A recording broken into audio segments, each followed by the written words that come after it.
black tennis player and the white tennis player that got into it. Everybody is trying to make it a race thing all of a sudden.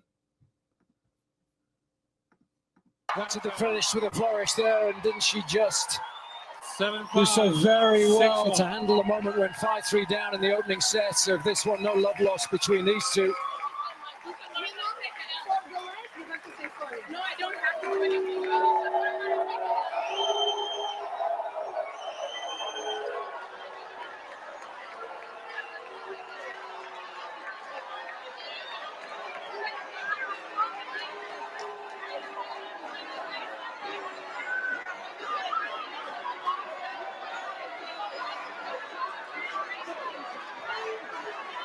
One thing you know for sure, Taylor Townsend ain't for backing down. Not at all. You can see that emotion coming out of Taylor there. The entire court on court 11. Taylor egging it on. You love to see that competitive fight. All she's been through. Taylor, congratulations, fiery. Yo, is it me or I'm starting to see a lot more black people at tennis matches?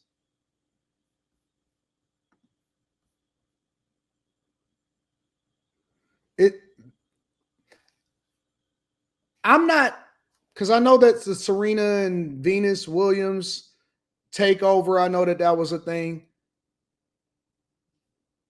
Y'all been there? It seemed like it's way more though. It seemed like no, it ain't a whole lot of y'all in hockey. I've been to a few hockey matches over the past couple of years, and boop, boop, boop, boop. And ain't been a whole lot of black people hanging out in the hockey rink. I'm gonna just tell you that right now. For some reason, y'all just don't like the code.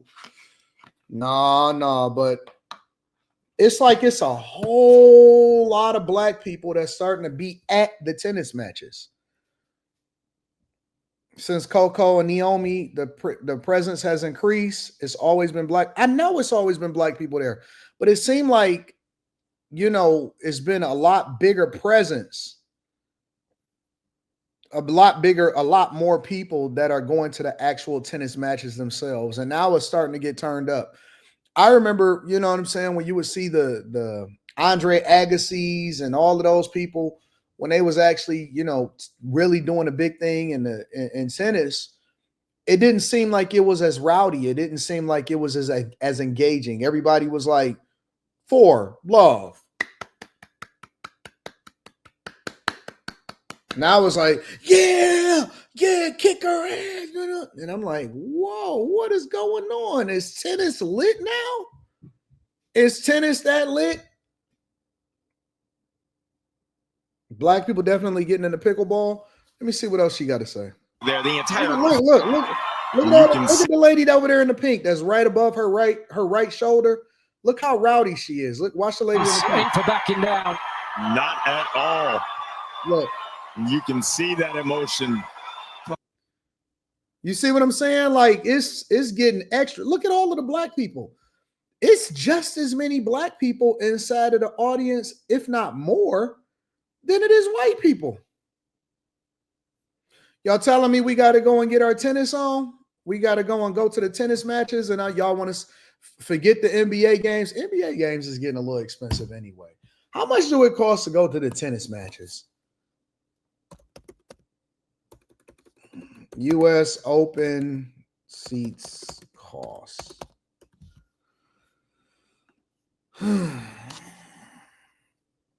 Let's see what we got.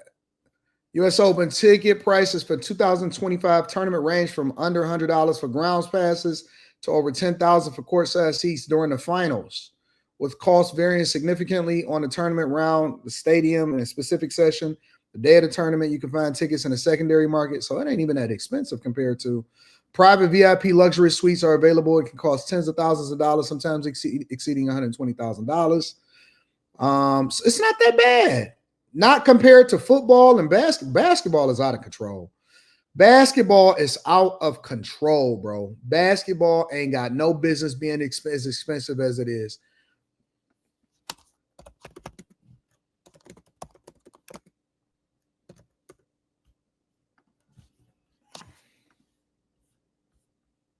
Lakers courtside tickets can cost from a few $1,000s for lower demand games to over $40,000 for higher demand matchups.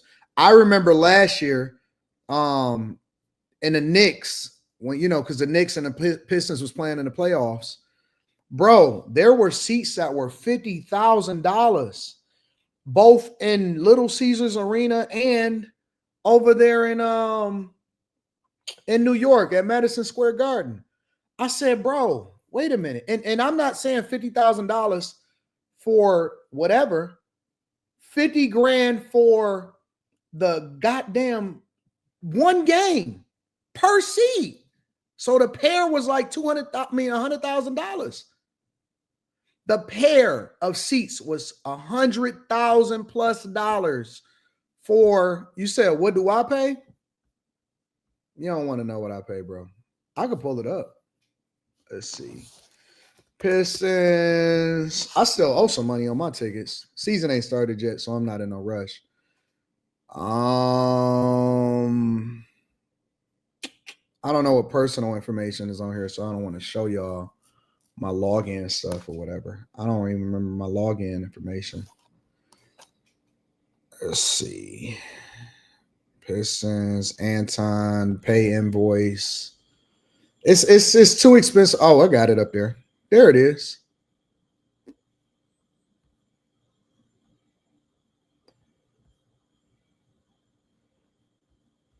Yep, there it is right there.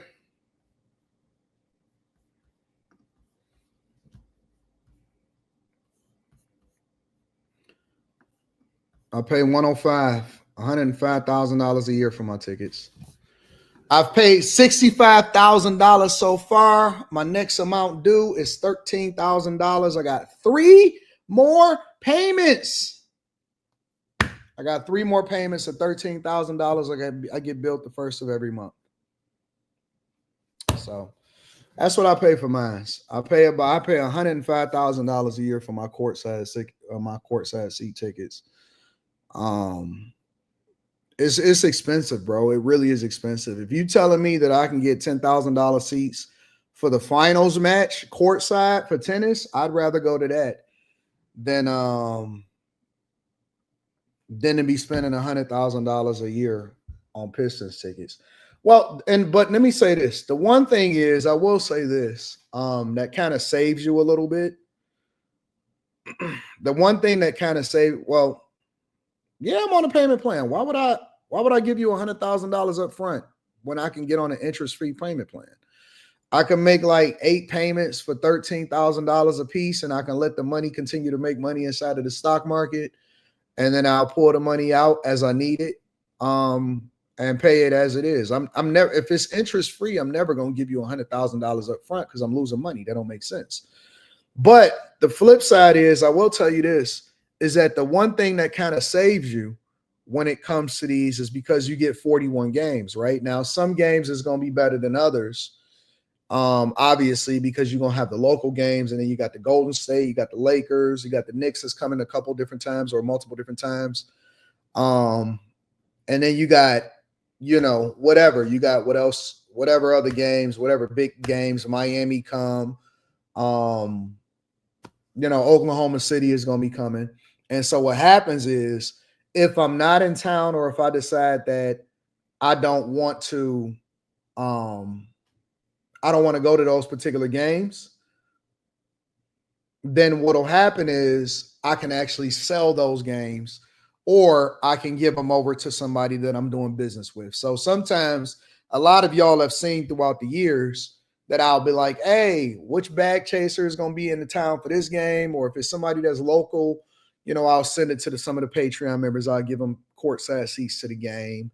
Or, if it's my mom and them, I'll send my mom to a game.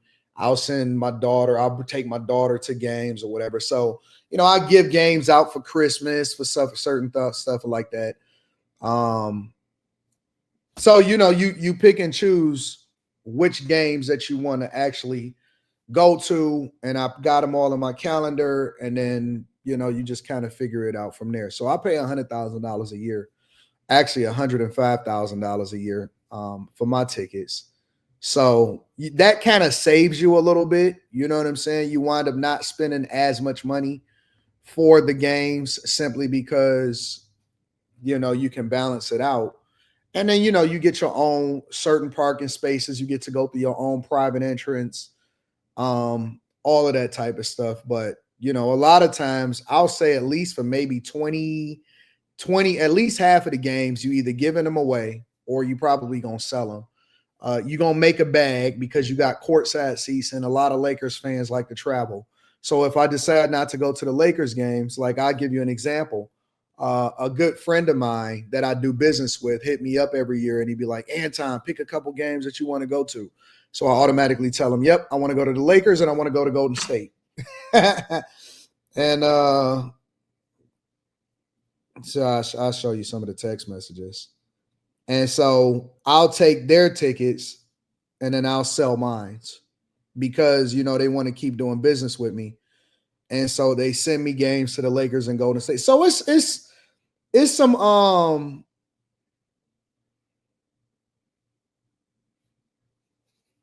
it's some games, Hey, Anton, he called me, say, Anton, what games you want to go to? I don't want to show his phone number. Let's see if I can block that off. I don't want to show the phone number. So I got different people that I do business with. Hey, this is Anton. Can I do the Lakers on March 23rd? He said, yes, sir. I'll block it off. And once the tickets get closer, I'll send you the tickets. So I got different people that I do a lot of business with, and we may make, I may do make a lot of money with them or whatever. They got tickets literally right next to mine. So they'll send me the Lakers tickets, and then I'll either send mine to somebody else, or I'll go and sell my tickets. And so I'll make $20,000 off of that. So you clear it. You know what I'm saying? It's not like you just going to completely be out of $105,000. Yeah, I pay for it up front, but throughout the season, I might get like 80 something thousand dollars back. You still got the tickets to the games that you want to go to. And so it's a hack. You know what I'm saying? A lot of people think that people that got money or people that spend this type of money on these tickets, they just be out of it. They don't. It's either a corporate account or you learn how to hack and you learn how to move around a little differently. And you give them to clients, you do business, you offer tickets to people, people offer tickets to you. You can leverage the fact that you spend a lot of money with certain people, and then you manage the business relationship and like that. And then you wind up really only spending $20,000. But here's the real play. I'm going to tell y'all the real life hack, right? Damn, I don't even know if I want to tell y'all this. All right, I'll tell y'all this other part. I'm going to leave that part out. The Patreon, not Patreon, the playoffs, right? So playoffs is an additional cost. The playoffs is an additional cost, all right? But here's the key. One of the reasons why we always like to get our tickets is not only do we get the majority of it back throughout the year, not only do we get to write it off from a business perspective, not only do we get to parse out the payments, which means that we allowing for our portfolio as we make money to continue to pay for the tickets, but also on top of it, this is the other one. The playoffs is a separate cost, right? It's more or less equivalent, but they price you based off of what they think that the playoff run is going to be. But here's the thing. We automatically get first dibs on the playoff seats. The playoff seats often at times cost 10 times more, or they go for 10 times more than whatever it is that we're paying for it as season ticket holders, right? So if we play in New York, like I was telling you, it was seats that's literally next to mine that was going for $50,000. Whereas those individual games, if you really price it out, they may cost $2,000 a piece. And so, whereas we paying $4,000 for the seats, if you don't want to go to the game, you can sell them on a secondary market for $20,000, $30,000, $40,000, and $50,000.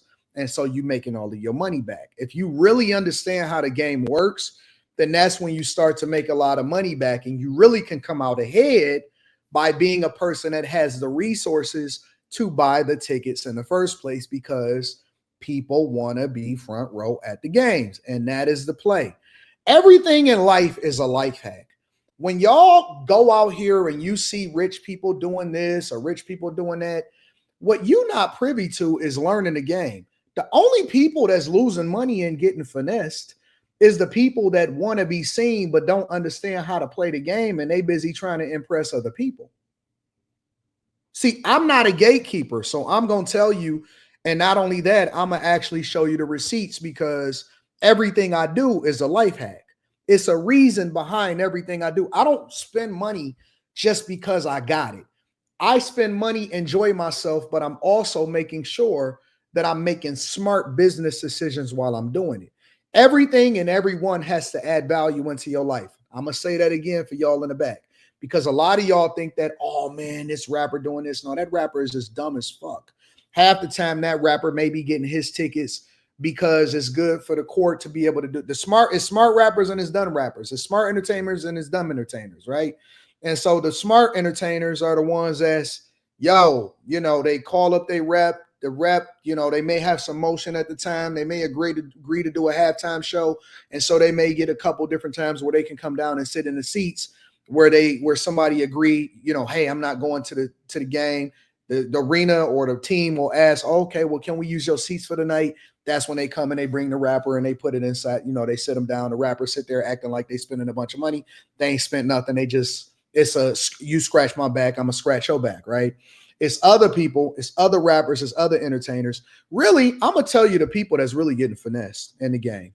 The people that's really getting finessed, shout out to them. Shout out to the tennis match. I'm gonna go to the tennis match because I just want to experience it at some point. The people that really get finessed is the scammers, the dope boys, the people that's just got money and don't really have no connections and don't know how to network effectively, and the people that's trying to impress women. The scammers, the dope boys, the new money rappers or the new money entertainers, and the people that don't understand the game, don't have no networking, and is trying to impress women. Those are the people that get finessed. You see Gucci Man at every ATL Hawks game. That's a fact, 392Q.